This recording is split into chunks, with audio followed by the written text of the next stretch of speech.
ద్వితీయోపదేశకాండము 12వ అధ్యాయము మొదటి వచనం నుంచి చదువుకుంటూ ధ్యానం చేసుకుందాం.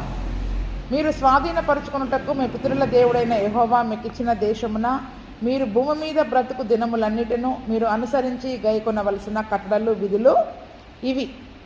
మరి వారు వాగ్దాన దేశానికి వెళ్ళేటప్పుడు దేవుడు వారికి ఇచ్చిన దేశంలో భూమి మీద బ్రతికే దినములన్నీ కూడా చేయాల్సినవి ఆజ్ఞలు, కట్టడలు, విధులన్నీ కూడా మరి ఇక్కడ ఈ అధ్యాయంలో వారికి చెప్తూ ఉన్నారు. ప్రతి అధ్యాయంలో చెప్తూ ఉన్నారు. ఇక్కడ మరికొన్ని సంగతులను చెప్తూ ఉన్నారు. మీరు స్వాధీనపరుచుకునబో జనములు గొప్ప పర్వతముల మీదనేమి, మెట్టల మీదనేమి, పచ్చని చెట్ల కిందనేమి, ఎక్కడెక్కడైతే తమ దేవతలను పూజించనో ఆ స్థలములన్నిటినీ మీరు బొత్తిగా పాడు చేయవలెను. వారి బలిపీఠాలను పడద్రోసి, వారి విగ్రహాలను పగలగొట్టి, వారి దేవతా స్తంభాలను అగ్నితో కాల్చి, వారి దేవతల ప్రతిమలను కూలద్రోసి, వాటి పేరులచ్చట లేకుండా నశింప చేయవలను కదా. వీరు కానాను దేశంలోనికి వెళతా ఉన్నారు. అక్కడ చాలా జాతుల వాళ్ళు ఉన్నారు. వాళ్ళంతా కూడా విగ్రహారాధికులు. ఇప్పుడు ఆ దేశం అంతా దేవుడు వీరికి ఇచ్చారు కాబట్టి అది ఒక పరిశుద్ధమైన దేశంగా ఉండాలి. కాబట్టి అక్కడ అపవిత్రమైనవి, దేవునికి హేయమైనవి ఏవి కూడా ఉండడానికి వీలు లేదు. అందుకనే ఖచ్చితమైన ఆజ్ఞ ప్రతి అధ్యాయంలో ఏదో ఒక చోట ఈ ఆజ్ఞ ఇచ్చాడు. ఏం చేయాలి? అక్కడ వారు ఎవరైతే బలిపీఠాలు కట్టుకున్నారో వాటన్నిటినీ పడద్రోయాలి, వారి విగ్రహాలను పగలగొట్టాలి, అన్నిటినీ కూడా అగ్నితో కాల్చి అసలు వాటి పేర్లు అక్కడ ఉండకూడదు. మళ్ళీ వీళ్ళు వెళ్ళినప్పుడు ఇంతకు మునుపు ఈ పేరు గలది ఇక్కడ ఉన్నది అనే పేరు కూడా అక్కడ ఉండడానికి లేదు.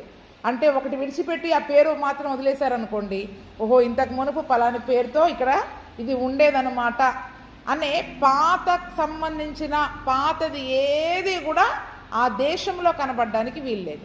మునుపటిది ఏది కూడా ఆ దేశంలో కనబడడానికి వీలు లేదు. పూర్తిగా ఆ దేశాన్ని ఏం చేయాలి? వాళ్ళు శుద్ధి చేయాలి. పరిశుద్ధపరచడం అంటే ఏంటి చెప్పండి? పూర్తిగా అక్కడక్కడ చెత్త వదిలేసి కడుగుతామా? గదులు కడిగేటప్పుడు, దులిపేటప్పుడు ఎంత పూర్తిగా శుభ్రం చేస్తాం. అలాగే ఆ దేశాన్ని కూడా అటువంటి రీతిగా పరిశుద్ధపరచాలి. ఎందుకంటే దేవుడు లక్ష్య పెట్టే దేశం అది. ఏ దేశం అది? దేవుడు లక్ష్య పెట్టే దేశము. ఆయన కన్నులు సంవత్సరాది నుంచి అంతము వరకు ఆ దేశం మీద ఉంటాయి. కాబట్టి మరి దేవుడు చూచినప్పుడు ఆ దేశాన్ని కానీ వారిని కానీ చూచినప్పుడు దేవుని దృష్టిలో హేయమైంది కానీ ఆయనకి ఇష్టమైన లేనిది కానీ ఏది ఆ దేశంలో కనపడడానికి వీల్లేదు, వారి ఇళ్లలో కనపడడానికి వీల్లేదు. ఇప్పుడు మనలో కూడా కనపడడానికి వీలు లేదనమాట. మనలో ఉన్న పాత స్వభావాన్ని పూర్తిగా మనం ఏం చేయాలి? అసలు ఫలానిది ఉండేది నాలో అనడానికి కూడా చెప్పుకోకూడదు కదండి. అటువంటి చెప్పుకోవడానికి వీలు లేకుండా ఏం చేయాలి? పూర్తిగా మన పాత స్వభావాన్ని తీసివేసుకొని క్రొత్త వ్యక్తులమ్మగా మరి మనము మార్చబడాలి. ఎందుకంటే దేవుడు నివాసం ఉండే స్థలము పరిశుద్ధముగా ఉండాలి. దేవుడు ఉండాల్సిన స్థలము మరి పరిశుద్ధముగా ఉండాలని దేవుడు కోరుకుంటూ ఉన్నాడు. కాబట్టి ఆ దేశాన్ని పరిశుద్ధపరచడం, ఎలా పవిత్రపరచాలో వాళ్ళకి చెప్పాడు. ఈ దినమున మరి మనం కూడా మన జీవితాలని అదే రీతిగా పరిశుద్ధపరచుకోవాలి. పాతది కనబడడానికి వీలు లేదు కదా. ఇన్ని సంవత్సరాలు మరి మనం బాప్తిస్మం తీసుకొని అయినా కూడా పాత స్వభావాలు మనలో కనబడతా ఉన్నాయి అంటే ఇంకా కొన్ని పేర్లు కనబడతా ఉన్నాయి దేవునికి. అక్కడ మనలో ఏం కనబడతా ఉంటాయి చెప్పండి? పాత స్వభావాలు, వాటికి సంబంధించిన పేర్లు, ఆ శరీర కార్యాలు, అసలు అవన్నీ ఏమవ్వాలి చెప్పండి? ఇప్పుడు మనలో ఆ పేర్లు కనబడొద్దు. అరే అసలు ఈ పేరు వీళ్ళకి తెలుసా లేదా? అసలు కోపం అనే పేరు వీళ్ళకి తెలుసా? అసూయ అనే పేరు వీళ్ళకి తెలుసా? అసలు ఈ క్రైస్తవులకి ఆ పేర్లే తెలవదు అన్నట్టుగా మనలో వెతకాలి.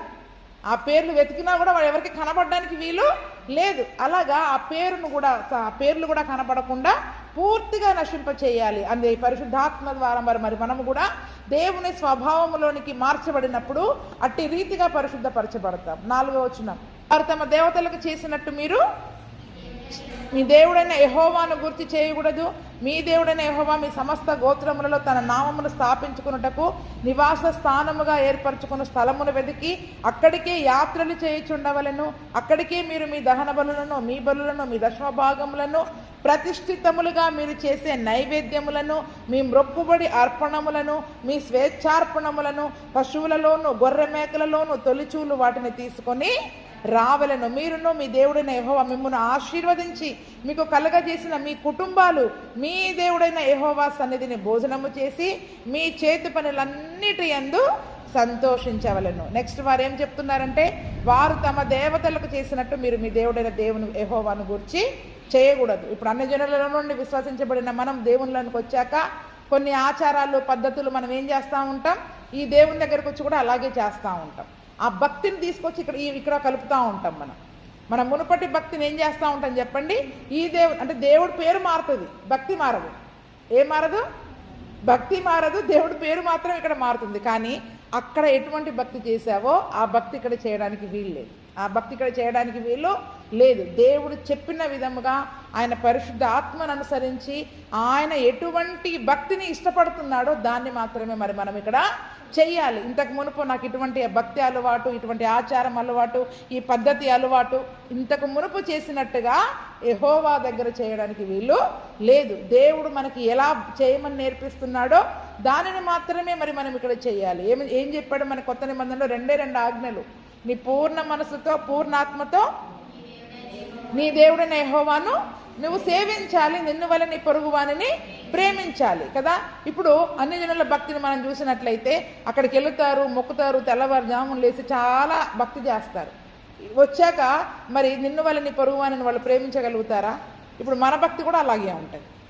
అందుకని మనం ఏం చేస్తున్నాం, దేవుడు పేర్లు మారుతున్నాయి కానీ మన భక్తి విధానాలు మారట్లేదు కదా. దేవుడు మనకేం చెప్పాడు? పూర్ణ హృదయంతో పూర్ణ ఆత్మతో దేవుణ్ణి ప్రేమించడం నేర్చుకోవాలి. అంతేకాకుండా దేవుడు ఎటువంటి ప్రేమను మన ఎడల చూపించాడో అదే ప్రేమను అందరి ఎడల కూడా మనం చూపించేవారిగా ఉండాలి. అందుకనే వారు తమ దేవతలకు చేసినట్టు మీరు మీ దేవుడైన యెహోవాను గురించి చేయకూడదు. ఆ దేవుడు మీరు ఎక్కడ పడితే అక్కడ మరి ఆరాధించడానికి లేదు. ఒక స్థలాన్ని ఇక్కడ దేవుడు ఏర్పాటు చేశాడు. ఎక్కడికి రమ్మంటున్నారు? దేవుడు మీకు ఏర్పరిచిన నా దేవుని నామాన్ని స్థాపించడానికి ఒక నివాస స్థలముగా ఏర్పరచుకునే స్థలాన్ని వెదకండి, అక్కడికే యాత్ర చేయాలి. ఎక్కడ పడితే అక్కడ ఎవరు చాలా గోత్రాల వాళ్ళు ఉన్నారు. ఎక్కడ పడితే అక్కడ ఇక్కడ మేము గుడి కట్టుకుంటాం, ఇక్కడ మేము భక్తి చేసుకుంటాం అనడానికి లేదు.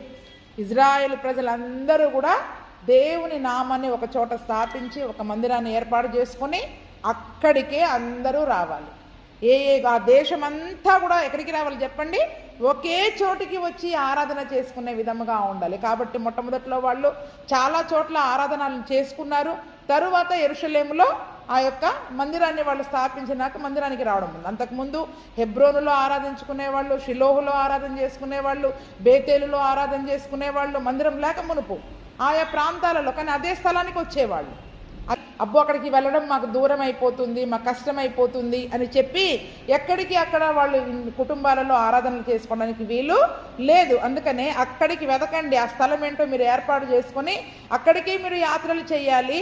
అక్కడే మీ బలులు కానీ, దహన బలి కానీ, బలి కానీ, దశంభాగము కానీ, ప్రతిష్ఠితములుగా మీరు చేసే నైవేద్యము కానీ, మొక్కుబడి అర్పణాలు కానీ, స్వేచ్ఛార్పణలు కానీ, ఈ పశువుల గొర్రె మేకలలో తొలిచూలు వాటిని ఆ ప్రథమ ఫలాలను కానీ అన్నిటిని కూడా ఎక్కడికి తీసుకొని రావాలి? దేవుని మందిరానికి తీసుకొని రావాలి. సంవత్సరం అంతా మరి మీ కష్టార్జితాన్ని మీరు ఏదైతే దేవుని కొరకు ఇవ్వాలనుకున్నారో అది ఆ రోజు పద్ధతి.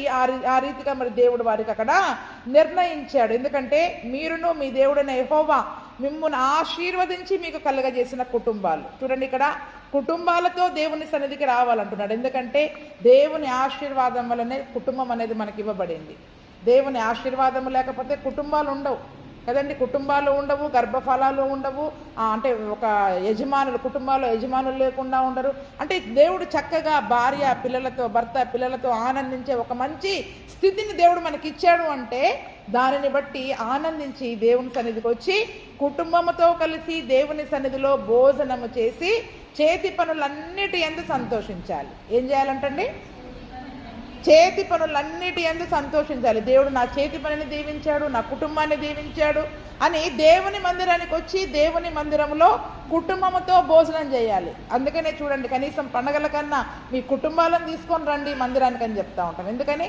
దేవుడు మనకిచ్చిన కుటుంబాన్ని బట్టి దేవుని సన్నిధిలో ఆ యొక్క పండుగను ఎంతో సంతోషంగా ఉత్సాహంగా మరి మనము జరుపుకోవాలి. కాబట్టి కనీసం పండగ దినములన్నా ప్రత్యేకమైన దినాలన్నా మనం మన కుటుంబాలతో దేవుని సన్నిధిలో కనబడ్డం అనేది దేవుని యొక్క చిత్తము. కాబట్టి చూడండి, అంతకు మునుపు మరి వాళ్ళొక పర్వతాల పైన ఆయా స్థలాలలో మరి దేవుణ్ణి ఆరాధన చేసుకున్నారు. కానీ ఇప్పుడైతే మరి మనకి అనేకమైన మందిరాలు ఉన్నాయి కదండి. అది పాత నిబంధనలో యెరూషలేము ఒక్కటే దేవాలయం. అక్కడ నుంచి తప్పించి వేరే చోట వాళ్ళు మందిరాలు ఏర్పాటు చేసుకోలేదు. అక్కడ ఉన్న చోటనే వాళ్ళు దేవుణ్ణి ఆరాధించాలని చెప్తూ ఉన్నారు. ఇదే మాట కీర్తన 132, 13, 14.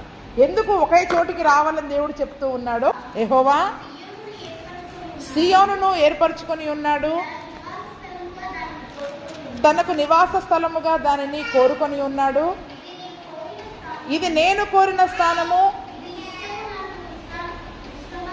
ఇది నిత్యము నాకు విశ్రమ స్థానముగా ఉండును, ఇక్కడనే నేను నివసించదని. చూడండి, అక్కడ దేవుని మందిరము గురించి దేవుడు ఎలా చెప్తున్నాడు. దేవుడు సియోనును ఏర్పాటు చేసుకున్నాడు కదండి. సియోను అంటే ఏంటంటే యెరూషలేము పట్టణము. అందుకే సియోను పట్టణము అని, సియోను పర్వతము అన్న యెరూషలేమని మనం అర్థం చేసుకోవాలి. సియోను పట్టణాన్ని దేవుడు ఏర్పాటు చేసుకున్నాడు, తనకు నివాస స్థలముగా దాన్ని కోరుకున్నాడంట. ఏంటంట? యెరూషలేములో నేను ఉంటాను అని దేవుడు ఉండడానికి అనువైన ఒక స్థలముగా దానిని అక్కడ కోరుకున్నాడు. అంతేకాకుండా ఇది నేను కోరిన స్థానము. ఏమంటున్నాడు? నేను కోరిన స్థానము, ఇది నిత్యము నాకు విశ్రమ స్థానముగా. దేవుడు ఒక రకంగా విశ్రాంతి తీసుకునే స్థలం. అది ఏం చెప్పండి? దేవుని మందిరము అనేది దేవుడు విశ్రాంతి తీసుకునే స్థలము, దేవుడు నివసించే స్థలము, దేవుడు కోరుకున్న స్థలము. దేవుడు కోరుకున్న స్థలము, ఉండే స్థలము, విశ్రాంతి తీసుకునే స్థలము. కాబట్టి దేవుని యొక్క నివాస స్థలముగా దాన్ని చేసుకున్నాను. కాబట్టి ఏదైతే దేవుని నివాస స్థలమో అంటే దేవుని ఇల్లు, దేవుని ఇల్లు, ఆ ఇంటికి మనం ఏం చేయాలి చెప్పండి? మన కుటుంబాలతో కలిసి వెళ్ళాలి. కుటుంబాలతో కలిసి వెళ్ళి అక్కడే ఇవ్వవలసినవన్నీ దేవునికి సమర్పించి, ఎక్కడ పడితే అక్కడ ఇవ్వకూడదు. దేవునికి ఇవ్వాల్సినవి దేవుని ఇంటికే ఇవ్వాలి కదండి. ఎవరి ఇంట్లో ఇవ్వాల్సినవి ఏం చేస్తాం? మనం వాళ్ళ ఇంట్లోనే ఇస్తాం. అలాగే దేవుని ఇంటికి ఇవ్వాల్సినవి కూడా మనం ఏం చేస్తాం? దేవుని ఇంటికి కుటుంబాలతో కలిసి వచ్చి ఇవ్వాల్సిన అర్పణలు, బలులు, ప్రతిష్ఠితార్పణలు, దశమ భాగాలు అన్నీ కూడా దేవుని సన్నిధిలో మనం ఇచ్చేవారిగా ఉండాలి. ఇప్పుడు యోహాను సువార్త చదువుకుందాం. 4వ అధ్యాయము 20వ వచనం. మా పితరులు ఈ పర్వతమందు ఆరాధించరు, కానీ ఆరాధింపవలసిన స్థలము యెరూషలేములో ఉన్నదని మీరు చెప్పుదురని ఆయనతో అనగా, చదవండి అమ్మా. ఒక కాలం వచ్చుచున్నది, ఆ కాలమందు ఈ పర్వతము మీదనైనను యెరూషలేములోనైనను మీరు తండ్రిని ఆరాధింపరు, నా మాట నమ్ముము. ఇక్కడ చూడండి, అక్కడ మరి సమరయ స్త్రీతో యేసు ప్రభుల వారు మాట్లాడుతూ ఉన్నప్పుడు అన్నారు. సమరయ స్త్రీ అంటుంది, అయ్యా మా పితరులు ఈ పర్వతం మీద ఆరాధించారు, కానీ ఇప్పుడు ఆరాధన స్థలం ఎక్కడుంది? యెరూషలేములో ఉంది. ఇప్పుడు యెరూషలేములో ఉన్నది ఆరాధించే స్థలమని ఇక్కడ ఉన్న అందరూ చెప్తూ ఉన్నారు. కానీ యూదుల కంటే తక్కువ జాతి వారని చెప్పి యూదులు ఏం చేస్తారు? సమరయులను రానివ్వరు. కాబట్టి అక్కడ ఉంది, కానీ వీళ్ళు వెళ్ళి ఆరాధించుకునే అవసరత అక్కడ అంటే అవకాశం లేదు కాబట్టి అందుకే యేసు ప్రభుల వారే చూడండి, అతనే సమరయ స్త్రీ దగ్గరికి వచ్చాడు. అతనే అంటే చూడండి, మేము దేవుని మందిరానికి వెళ్ళలేము అనుకున్న ప్రతి ఒక్కరి దగ్గరికి దేవుడు ఏం చేస్తాడు? ఈరోజు చాలామంది పూర్వకాలంలో మందిరాలకి ఇప్పటికీ కూడా వాళ్ళ మందిరాలకి చాలామందిని రానివ్వరు కదండి. రానివ్వకుండా ఆటంకపరిచేవారు ఉన్నారు. కానీ చూడండి, ఎవరెవరినైతే దేవునికి దూరం చేయాలనుకుంటాడో దేవుడే వారి దగ్గరికి వచ్చే దేవుడై ఉన్నాడు. కాబట్టి ఆ సమరయ స్త్రీ, ఆ సమరయులను దేవుని సన్నిధికి యెరూషలేముకి వాళ్ళు రానివ్వకుండా ఆటంకపరిచారు. కానీ యేసు ప్రభువే ఆమె దగ్గరికి వెళ్ళి ఏమని చెప్తూ ఉన్నారు? అమ్మా, ఒక కాలం వస్తుంది, ఆ కాలమందు ఈ పర్వతము కాదు, ఈ యెరూషలేము కాదు, ఎక్కడ మీరు దేవుణ్ణి ఆరాధన చేయలేరు. అవునా? ఇప్పుడు ఏ స్థలానికైతే మీరు రావాలి అని దేవుడు అక్కడ ఆజ్ఞించాడో, కొత్త నిబంధన కాలంకి వచ్చేసరికి ఏమని చెప్తున్నాడు? ఆ యెరూషలేములోనూ ఆరాధన చేసుకోలేరు, ఆ పర్వతం మీద కూడా ఆరాధన చేసుకోలేరు. ఎందుకంటే అది అంతా కూడా అన్యజనులకు ఇవ్వబడిపోయింది. ఒకనొక సమయం వరకు అన్యజనుల చేతిలో ఉంది. 1947 సంవత్సరం తర్వాత మళ్ళీ ఇప్పుడు వాళ్ళు ఏం చేశారు? ఆ దేశానికి వచ్చారు. వచ్చినా కూడా ఇప్పుడు ఆ కొండ మీద కానీ యెరూషలేము దేవాలయంలో కానీ వాళ్ళు ఆరాధన చేసుకునే పరిస్థితి అయితే లేదు. దేవుడు చెప్పిన ప్రవచనం ఇప్పుడు అది నెరవేరుతానే ఉంది. ఎందుకంటే ఆ కొండ మీద ఆరాధన చేసుకోలేకపోతున్నారు, ఆ యొక్క మందిరంలో కూడా. ఎందుకంటే ఆ యొక్క మందిరం స్థానంలో ఇప్పుడు మసీదు కట్టబడింది. మందిరం స్థానంలో మసీదు కట్టబడింది. ఏ నివాస స్థలం అయితే వాళ్ళు కోరుకున్నారో, దేవుడు ఉంటానని వాగ్దానం చేశాడో, కేవలం గోడ మాత్రమే ఉంది. ఆ గోడ దగ్గర ఆరాధన చేసుకుంటున్నారు. ఆ గోడ దగ్గరే వాళ్ళు ఆరాధన చేసుకుంటున్నారు. అంటే చూడండి, అప్పటికి ఇప్పటికీ పరిస్థితులన్నీ కూడా మారిపోయినాయి. అదే యేసు ప్రభుల వారు ప్రవచన రీతిగా చెప్తా ఉన్నారు ఆమెతో, నా మాట నమ్ము, మీరు ఎందుకంటే రక్షణ అయితే యూదులలో నుండే కలుగుతూ ఉంది, కానీ యథార్థంగా ఆరాధించేవారు ఆత్మతో సత్యముతో తండ్రిని ఆరాధించే కాలము వచ్చుచున్నది, అది ఇప్పుడును వచ్చే ఉన్నది, తను ఆరాధించువారు అట్టివారే కావాలని తండ్రి కూడా కోరుకుంటున్నాడు. కాబట్టి దేవుని ఆరాధించే వాళ్ళు ఇప్పుడు ఆత్మతో సత్యముతో ఆరాధన చేయాలి. కాబట్టి ఇప్పుడు యెరూషలేముకే వెళ్ళాలన్నా ఇది లేదు, కానీ ఎక్కడైతే మనకి మందిరం దేవుడు ఇచ్చాడో ఆ మందిరాలు, అప్పుడు ఆ దినమున అందరూ ఒకటే మందిరానికి వెళ్ళాలి. కానీ ఇప్పుడు చూడండి, ఇక్కడ ఊరికి కొన్ని మందిరాలు వచ్చేసాయి, ఊరికి కొన్ని మందిరాలు వచ్చేసి మీరు ఎక్కడన్నా ఏ మందిరంలో అన్నా ఉండండి, కానీ ఆయనను ఆత్మతో సత్యముతో ఆరాధన చేయండి. పరలోకమందున్న దేవుడు మన మధ్యలోనికి వచ్చి ఆత్మస్వరూపిగా మన ప్రార్థనలను ఆయన ఆలకిస్తాడు అని మరి ఇప్పుడు కొత్త నిబంధన కాలంలో చెప్తుంది. చూడండి, నేను పాత నిబంధనలో చూపిస్తూ ఉన్నా, మీకు కొత్త నిబంధనలో కూడా చూపిస్తూ ఉన్నా. ఇప్పుడు ఇదే చెయ్యాలా అని కాదు, దానిని ఈ కాలంలో మనం ఏ రీతిగా దానిని పాటించాలి అనేది కూడా మరి నేను మీకు తెలియజేస్తూ ఉన్నాను. కాబట్టి మీ కుటుంబాలతో వచ్చి ఏం చేయండి, ఇప్పుడు దేవుడు మనకిచ్చిన ఈ యొక్క కొత్త నిబంధన కాలంలోని మందిరాలలో ఈ యొక్క సహవాసంలో కుటుంబాలతో వచ్చి మరి దేవుని సన్నిధిలో మరి మనము ఆనందించవలసిన వారమై ఉన్నాం. 8వ వచనం, ద్వితీయోపదేశకాండం 12:8. నేడు మనం ఇక్కడ చేయుచున్నట్లు మీలో ప్రతి మనుషుడు తన కంటికి యుక్తమైనదంతయు చేయడానికి లేదు. అంటే వాళ్ళు దేవుడు వాగ్దానం చేసిన దేశాన్ని ఇంకా వెళ్ళక మునుపు వరకు వీళ్ళు ఎలా చేశారు, వాళ్ళ భక్తిని వాళ్ళకి నచ్చినట్టుగా చేశారు. ఒక క్రమము లేదు, ఒక క్రమం ఇంకా పాటించే స్థితి లేదు. కానీ ఎప్పుడైతే వీళ్ళు వాగ్దానం చేసిన దేశానికి వెళ్తారో మన కంటికి నచ్చింది చేయొద్దు. ఏం చేయకూడదంట, కంటికి నచ్చింది చేయొద్దు. ఇది చేస్తే బాగుండు దేవునికి, ఎందుకంటే మనం చూస్తూ ఉంటాం అక్కడక్కడ ఎలా ఎలా చేస్తుంటారు, చేసి మన కంటికి ఏం కనపడుతుంది, అబ్బా ఎంత బాగా చేశారు, అలా చేస్తే బాగుండు మనం కూడా మన దేవునికి అని మన కంటికి నచ్చింది చేయకూడదు, కంటికి మన మనసుకి మెచ్చింది మనం చేయకూడదు. దేవుడు చెప్పింది చెయ్యాలి. ఏం చేయాలి చెప్పండి, దేవుడు మెచ్చిందే చెయ్యాలి. చూడండి, ఇప్పుడు ఒక్కొక్క సంఘము ఒక్కొక్క ఆరాధన క్రమాలు వేరువేరుగా ఉంటా ఉన్నాయి కదా. ఇప్పుడు ఎలాగైపోయిందంటే ఆ మందిరంలో అలా చేస్తున్నారు కదా, మనం కూడా అలా చేస్తే బాగుండు. ఏంటండి, అక్కడ వాళ్ళు అలా చేస్తున్నారు, మనం కూడా అలా చేద్దామని చూసి వాళ్ళని చూసి వీళ్ళని చూసి మన కంటికి కనిపించినట్లు కంటికి నచ్చింది ఏం చేస్తూ ఉంటాం, చేయడానికి. అంటే ఒకరిని చూసి ఒకరు కాపీ కొడుతున్నారు, కానీ అసలు అది ఎందుకు చేయాలి, అది అవసరమా లేదా, దేవుడు చెప్పాడా లేదా, ఏమి ఆలోచించరు. ఎందుకు వాళ్ళు చేస్తున్నారు మనం చేయాలి, వాళ్ళు చేస్తే దాన్ని చూసి నలుగురు ఆకర్షించబడి అక్కడికి వెళ్ళారు, కాబట్టి మనం కూడా అలాగే చేస్తే నలుగురు ఆకర్షించబడి మన దగ్గరికి వస్తారు. కానీ అది దేవుని చిత్తమా, దేవుడు చేయమన్నాడా, అది దాని గురించి ఆలోచన చేయరు.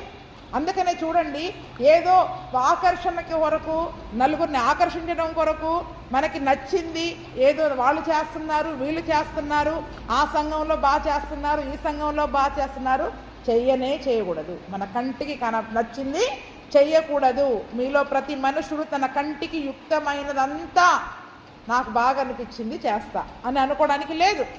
దేవునికి అది ఇష్టము, దేవుని చిత్తం అయితేనే చెయ్యాలి. ఎలా చెయ్యాలి, దేవుని చిత్తం అయితేనే చెయ్యాలి. సామెతల గ్రంథం 21:2 చూడండి, ఒకడు తనకు ఏర్పరచుకున్న మార్గము ఎట్టిదైనను తన దృష్టికది న్యాయముగానే కనబడును, యెహోవాయే హృదయములను పరిశీలన చేయువాడు. నీతి న్యాయములను అనుసరించి నడుచుకొనుట బలుల నర్పించుట కంటే యెహోవాకి ఇష్టము. చూడండి, ఈరోజు మనం చేసే భక్తి కంటే నీతి న్యాయం, దేవుని యొక్క వాక్యమును అనుసరించి ఆయన చిత్తమును అనుసరించి జీవించడమే దేవునికి ఇష్టమైనది. కాబట్టి ఈరోజు మన కంటికి కనబడ్డది, ఇది బాగుంది, న్యాయంగా ఉంది, నాకైతే కరెక్ట్గా అనిపిస్తుంది అని మనం అనుకుంటున్నాం, కానీ దేవుడు మన హృదయాలను పరిశీలన చేసే దేవుడు. అది దేవుని చిత్తమా కాదా అని మనం గ్రహింపు లేకుండా మరి అది మన కంటికి న్యాయంగా కనబడ్డది, మంచిగా కనబడుతుంది, చేస్తే మేలుకరంగా కనబడుతుందని మనం చేసినట్లయితే అది దేవునికి ఇష్టము ఉండదు. 9వ వచనం నుండి ధ్యానం చేసుకుందాం. నీ దేవుడైన యెహోవా నీకు ఇచ్చున్న విశ్రాంతిని స్వాస్థ్యమును మీరు ఇది వరకు పొందలేదు. మీరు యోర్దాను దాటి మీ దేవుడైన యెహోవా మీకు స్వాస్థ్యం ఇచ్చున్న దేశమున నివాసులైన తర్వాత ఆయన మీ చుట్టూ నుండి శత్రువులందరూ లేకుండా మీకు విశ్రాంతి కలుగ చేసినందున మీరు నెమ్మది పొందుకున్నప్పుడు, మీరు దేశానికి వెళ్తారు కదా, చుట్టూ శత్రువులందరినీ నాశనం చేశాక మీకు నెమ్మది విశ్రాంతి కలిగినప్పుడు చేయాల్సిన పనేంటి? నేను మీకు ఆజ్ఞాపించే సమస్తమును అనగా మీ దహన బలులు, మీ బలులు, మీ దశమభాగములు, ప్రతిష్ఠితములుగా మీరు చేయు నైవేద్యములను మీరు యెహోవాకు మ్రొక్కుకొను మీ శ్రేష్టమైన మ్రొక్కుబళ్లను మీ దేవుడైన యెహోవా తన నామమునకు నివాస స్థలముగా ఏర్పరచుకున్న స్థలమునకే మీరు తీసుకొని రావలను. ఎందుకంటే అప్పటి వరకు వారికి ఒక మందిరం లేదు. ఇదంతా ఎప్పుడు చేయమంటున్నారు? మీరు నెమ్మది పొందుకున్నాక. ఎందుకంటే వీరు ఆ దేశానికి వెళ్ళాక ముందు కొంతకాలం యుద్ధాలు చేయాలి. యుద్ధాలు చేసి ఆ భూభాగాన్ని పంచుకోవాలి, స్వాస్థ్యాన్ని పంచుకోవాలి, స్థిరపడాల, ఆ ఇళ్ళల్లో వాళ్ళు స్థిరపడాలి. కాబట్టి ఈ యుద్ధకాలంలో చేయమని చెప్పట్లా. మీరంతా నెమ్మది పొందుకొని శత్రువులపైన జయం పొందుకున్నాక ఇంకా నెమ్మది అయింది, ఇంకా ఏ యుద్ధాలు లేవు, మా అక్కడ ఉన్న అన్నిటిని కూడా మేము పగలగొట్టాం, నాశనం చేసాం, ఇంకా ఇప్పుడు నెమ్మదిగా ఉంది అని అనుకున్న తరువాత అప్పుడు మీరేం చేయండి? చక్కగా మరి మీరు దేవునికి ఇవ్వాల్సిన మొక్కుబడులే కానీ ఇవన్నీ కూడా మరి దేవుని మందిరానికి మీరు తీసుకొని రావాలి. మీరు మీ కుమారులు, మీ కుమార్తెలు, మీ దాసులు, మీ పనికత్తెలు మీలో పాలైనను స్వాస్థ్యమైనను పొందక మీ ఇళ్ళలో ఉన్న లేవీలు మీ దేవుడైన యెహోవా సన్నిధిని సంతోషించాలి. అందరూ రావాలి. ఎవరెవరంట? మీ కుమారులు, మీరు. చూడండి, ప్రతిదానికి కామా ఉంది. మీరు, మీ కుమారులు, మీ కుమార్తెలు, మీ దాసులు, మీ ఇంట్లో పనిచేసేవాళ్ళు, మీరు పాలు స్వాస్థ్యము పొందక మీ ఇంట్లో ఉన్న లేవీలు కూడా అందరూ ఎక్కడికి రావాలి? దేవుని సన్నిధిలో సంతోషించాలి. అంటే దేవుని సన్నిధికి ఎందుకొరకు రావాలి చెప్పండి? ఇప్పుడు వాళ్ళు సంతోషిస్తున్నారా? మొహాలు మార్చుకొని కూర్చుంటున్నావా? దేవునికి వచ్చామంటే ఎంత సంతోషంగా రావాలి, ఆనందంగా రావాలి. మన కష్టాలు బాధలు, అవునా, చింతలన్నీ తీరేనయ్యా నేను చేరగానే పాడతాం. అదే చింత మోసుకుంటూ కూర్చుంటుంది. ఇక్కడ పాట ఏం పాడతాం మళ్ళీ? నిన్ను స్తుతించి ఆనందింతును చింతలు మరచేదను. కానీ అవి మర్చిపోవట్లే. ఇక్కడ వాక్యం వింటున్నాం, ఈ చెవులతో వింటున్నాం, ఇది ఇక్కడే పనిచేస్తూ ఉంటుంది. ఏదో దుఃఖం, విచారం, బాధ ఇవన్నీ పెట్టుకోవద్దు. ఇక్కడికి వచ్చామంటే అన్నీ మర్చిపోవాలి, అన్నీ మర్చిపోవాలి. దేవుణ్ణి పరిపూర్ణమైన హృదయంతో ఆనందించడం, దేవుణ్ణిలో ఆనందించడం అంటే అదే.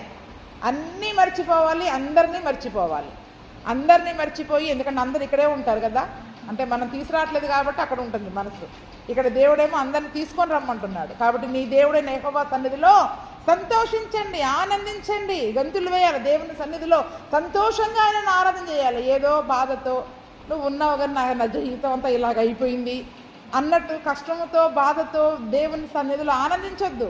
విశ్వాసము లేకుండా దేవుణ్ణి ఆరాధన చేయొద్దు. కీర్తనలు 100వ అధ్యాయం చదవండి, 1-2 వచనాలు చూడండి. దేవుని సన్నిధిలో ఎలా ఉండాలో చెప్తా ఉన్నాడు కీర్తనాకారుడు. 100వ అధ్యాయం 1-2 వచనాలు.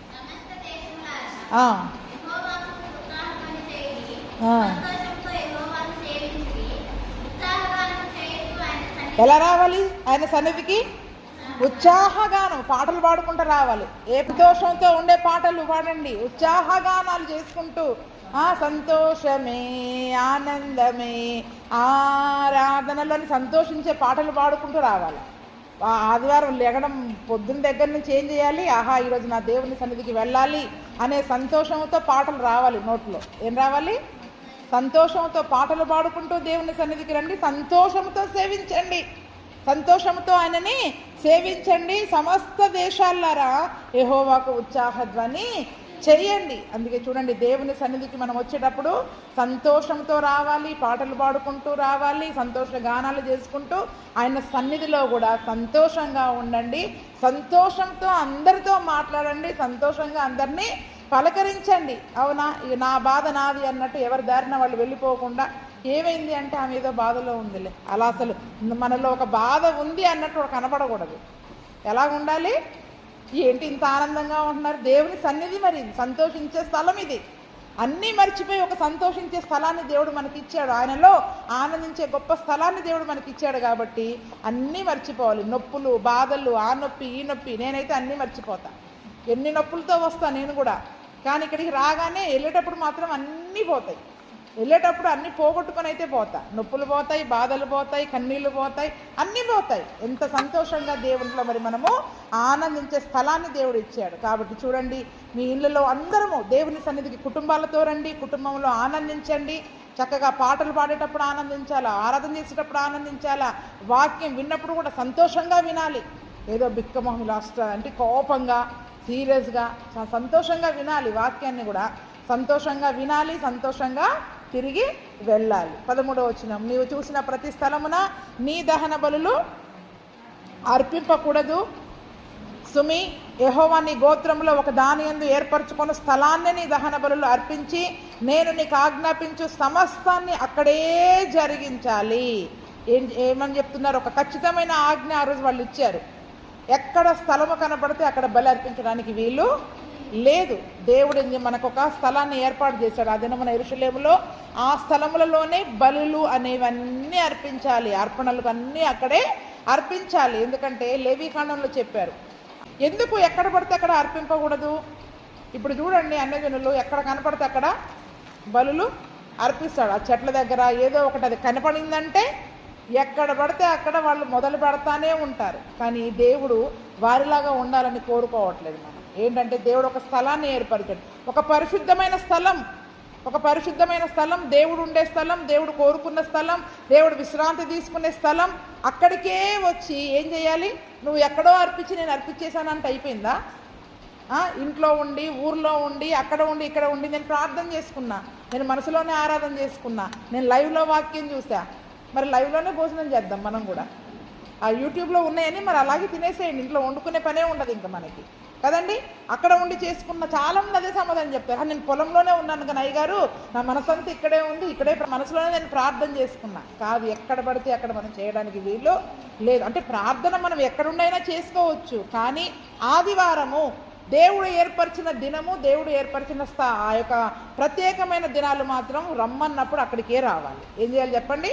అక్కడికే రావాలి. దేవుడు ఆ దహన బలులు అర్పింపకూడదు అనడానికి కూడా దానికి ఇంకో కారణం ఉంది, నేను కింద చెప్తాను. అయితే నీ దేవుడైన యెహోవా నిన్ను ఆశీర్వదించిన కొలది ఇండ్లన్నిటిలో నీ మనసు కోరు దానిని చంపి తినవచ్చును. పవిత్రులేమి అపవిత్రులేమి ఎర్ర జింకను చిన్న దుప్పిని తినినట్లు తినవచ్చును.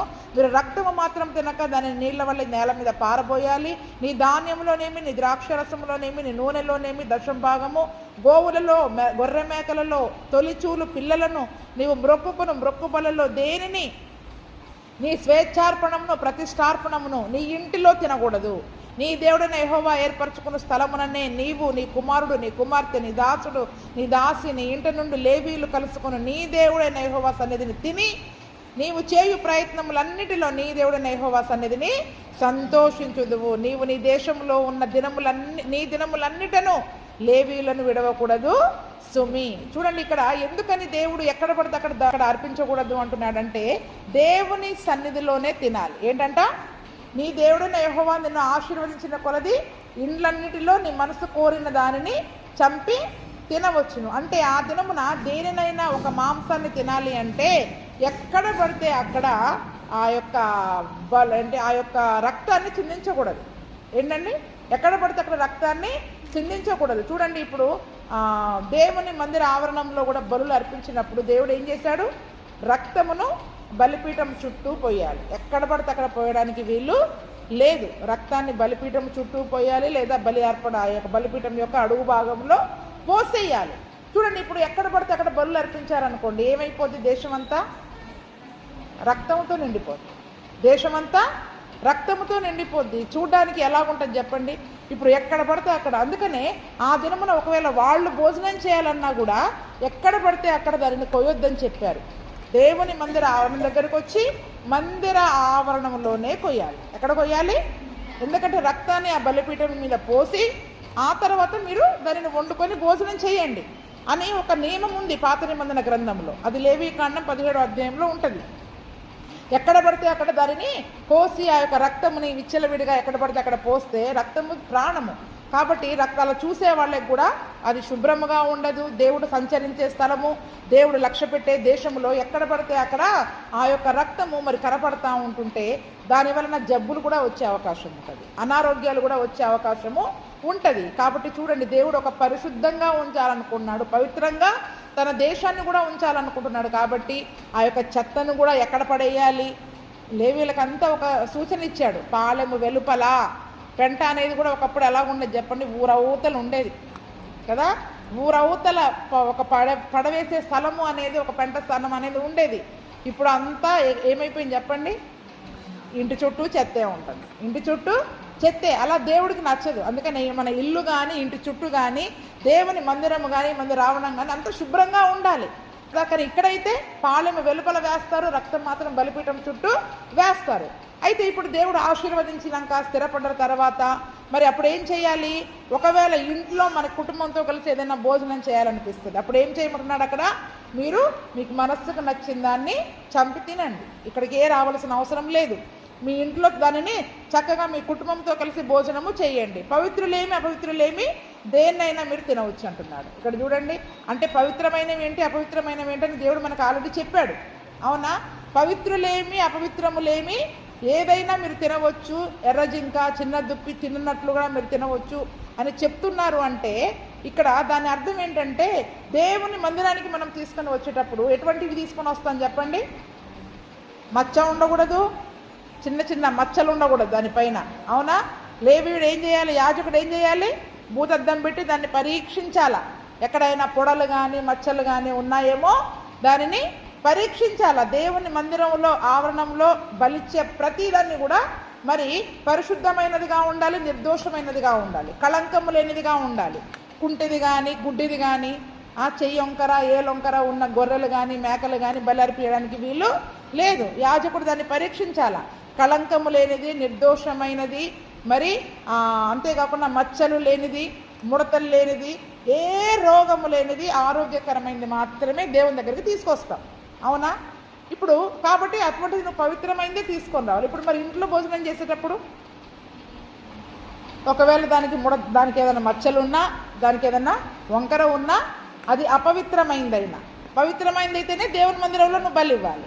కానీ ఇంట్లో భోజనం చేసేటప్పుడు ఒకవేళ అది ఏదైనా సమస్య ఉన్నా కూడా నువ్వు ఇంట్లో దానిని తినవచ్చు. అదనమాట పవిత్రములేమి అపవిత్రములేమి. చాలామంది దీన్ని సరిగా అర్థం చేసుకోలేకుండా ఏమని చెప్తూ ఉన్నారంటే వాగ్దాన దేశానికి వెళ్ళాక దేవుడు అన్నీ తినమన్నాడు. ఇప్పుడు కొత్త నిబంధన కాలంలో కూడా అన్నీ తినమన్నాడు. మనసాక్షి నిమిత్తము ఏ విచారణ చేయకుండా అన్ని తినేయమని చెప్తూ ఉన్నారు. కాబట్టి అన్నీ తినవచ్చు అని దానిని తప్పుగా అర్థం చేసుకుంటున్నారు. అక్కడ దేవుని ఆలయానికి తీసుకుని వెళ్ళి అక్కడ బలులు అర్పించాల్సినప్పుడు పవిత్రమైన వాటినే పట్టుకెళ్తాం. ఇటువంటి మచ్చలు గలవి, పొడలు గలవి, గుడ్డివి, కుంటివి మనం తీసుకెళ్ళాం.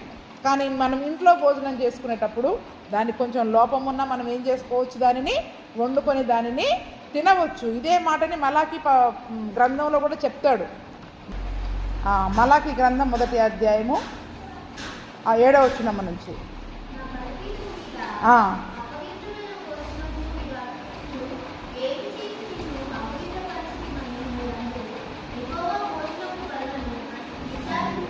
నీచపరిచినందు చేతనే కదా.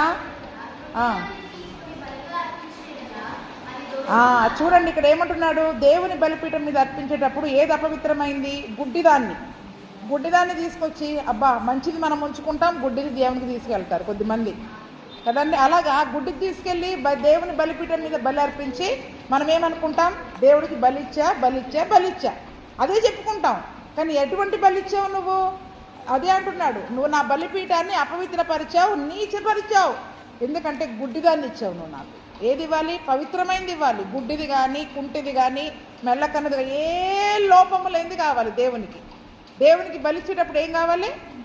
అందుకని మనల్ని కూడా మనం సజీవ యాగముగా దేవునికి సమర్పించుకోవాలంటే మనలో ఉన్న లోపాలన్నీ కాల్చబడాలి. మనలో ఉన్న లోపాలన్నీ కూడా కాల్చబడేవిగా ఉండాలి. అందుకని ఇక్కడ గుడ్డిదాన్ని మీరు బలిగా అర్పించిన ఎడలా అది దోషము కాదా? కుంటిదానినైనను రోగము గల దానినైనను అర్పించిన ఎడల అది దోషము కాదా? అట్టి వాటిని నీ అధికారికి నీవు ఇచ్చిన ఎడల అతడు నీకు దయ చూపునా, నిన్ను అంగీకరించునా అని సైన్యముల అధిపతి యెహోవా మీ ఆఫీసర్కో మీ పై అధికారికో తీసుకెళ్ళి ఇవ్వండి.